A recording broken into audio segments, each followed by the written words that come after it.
Hello, folks. I'm going to try to give an update here. Thursday.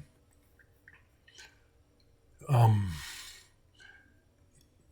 Moving along here, but this is the long version of whatever this is because, excuse me, I'm still mostly too weak to stay up for very long. Eating is a challenge, but I'm, I can feel that I should eventually feel better. Um, I get up for short periods of time, and then it's just like it's like a battery. It's like the battery just wears down, and then I have to go lay down. So I'm sitting up right now because Paul Murky from RAF. You also really find out who is really in your corner. He got a hold of me this morning out of the blue to just find out that I'm sicker than a dog. And what is the first thing he does is offer to go to the store for me, and he does. And he just dropped off some food for me because I can't stand it long enough to actually cook. Whew, this has been a bitch. It sucks. And so, any of you other folks that are dealing with this or have dealt with this, my heart goes out to you.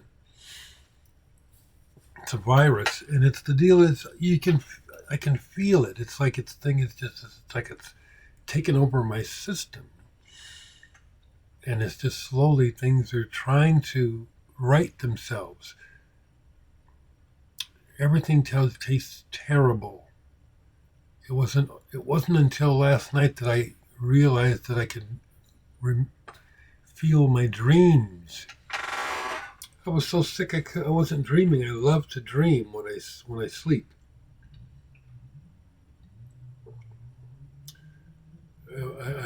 I get feverish.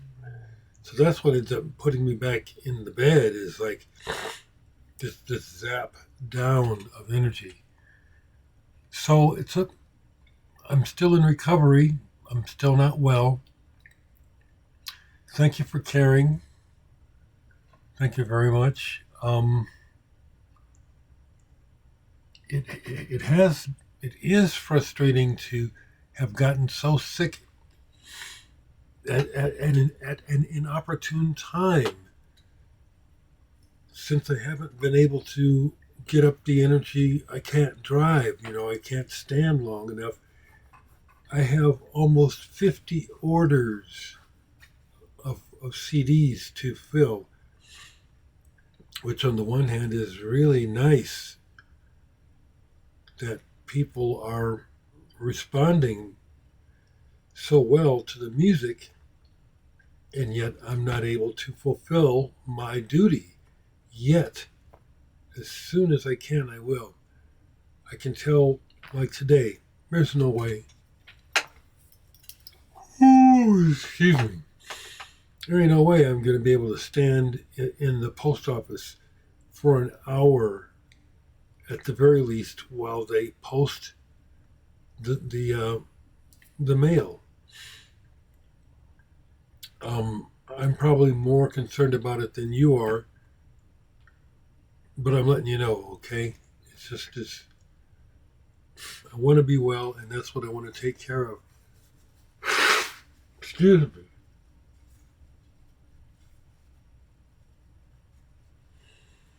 To try to share a little bit of. So I finally got the water taken care of. I had to call a plumber, and then the following day, my neighbor who had said he would help came by and to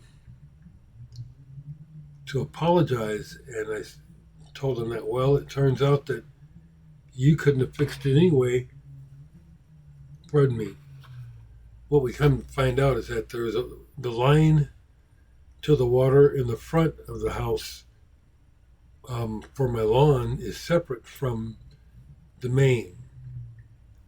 And so the plumber saw that there's no space under the house to get to that pipe to fix it. They would literally have to jackhammer a spot. But because they're professional plumbers, he knew where to look to find the lines in the house, and he shut off the one. So I have water. I also appreciated that, when I was looking, I'm going to try to talk for a while. When I was looking for the plumber, because even though I've been here forever, I've used several, and I couldn't remember the good ones, and I've had some bad ones.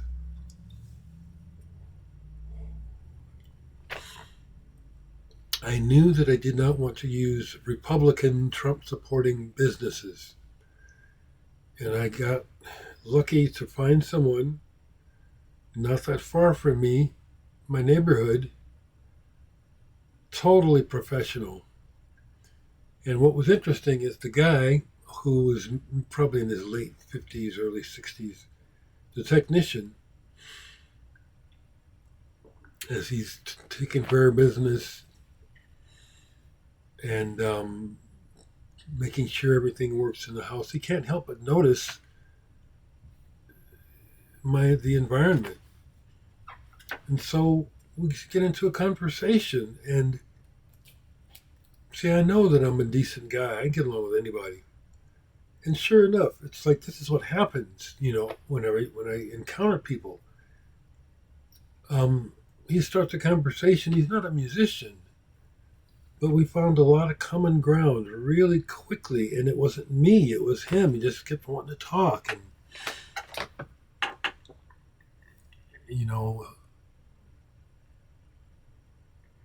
it's just reassuring to what I can see is real and right about humanity. There's just bad people and uneducated people, ignorant people, hateful people. There's a lot of them, but they're wrong. They are wrong. It's funny, this guy, it turns out that he's not from Omaha originally. I love his, because this is just typical, he sees the guitars and all the records, and he says, well, what are you, a teacher? And I said, no, I'm an artist. He said, in looking at my guitars, I love this. He said, it looks like you're missing a flying V. What's that guy's name? Albert? I said, oh, Albert King, of course, And I didn't take, there's no reason to take offense, but it's like I immediately have to, let people know, I'm not a stereotype. And so when I said that, I said, well, yeah, I don't have a flying V like Dave Davies of the Kinks. Eyebrows shot up. You know what I'm saying? It's like people's assumptions, can be so short-sighted. And then the floodgates opened, and I actually almost had to ask him to leave when we were done with the business, because he just wanted to talk, and he starts to tell me about his family and how he has a mixed race son who's has a black wife, and they live in a predominantly white neighborhood somewhere in upstate New York. And just one thing led to another. So I want to thank you folks for your love and concern and your really nice comments. And I've only had to delete a few in the last couple days from really insensitive people who are full of shit. so full of shit. You see what kind of shape I'm in, and you're going to leave a shitty comment about as though you think you know what I'm supposed to be doing with my channel. You don't. You can just fuck right off permanently. So I want to thank you for that. While I'm trying to talk, because again, my lamp is fading in and out, I have a cassette player in the other room, so I was finally just listening to some cassettes because, listening to the radio is horrifying. The news is horrifying. So, a couple of highlights. And then also, okay, let me just finish one thought. So, some cassettes that have been given to me over the years, you acquire so much that you don't fully absorb everything. So, I grabbed some old cassettes of mine and then some that were given to me, and one was a Fred Frith String Quartet Live. I'm too to get it to show you the date, but it was incredible. So wonderfully beautiful and also unpredictable. Fred Frith is definitely one of my top guitarists. So unique. Another tape that was surprisingly good was this old Pink Floyd bootleg. Again, I can't recall, but it's back when Echoes was their feature of the concert, and it is wild. I mean, the band are on fire. Really got into it. It was like Roger Waters with that shriek, but they were just jamming hard. I'm so glad I have that. Then another cassette that someone gave me is this radio show from back around the time that Frank Zappa put out Reuben and the Jets. And he is the guest of the program and brought a bunch of his old 45s, all that old doo-wop. So many of them are very weird, kind of obscure doo-wops, like the Volvo in 1959. But son of a bitch, I heard this shit when I was a kid. My family, my dad and my uncles in his circle, they're plugged in. I've heard this shit. Shit, I've probably even been around some of these people that made this music. It was just wonderful to listen to Frank talk about his love for this music, and it was neat because he would say, "Man, that was so good. We need to play that again," and they just played it again, And then they had him do a couple of promo spots, which was just hilarious. That's fantastic.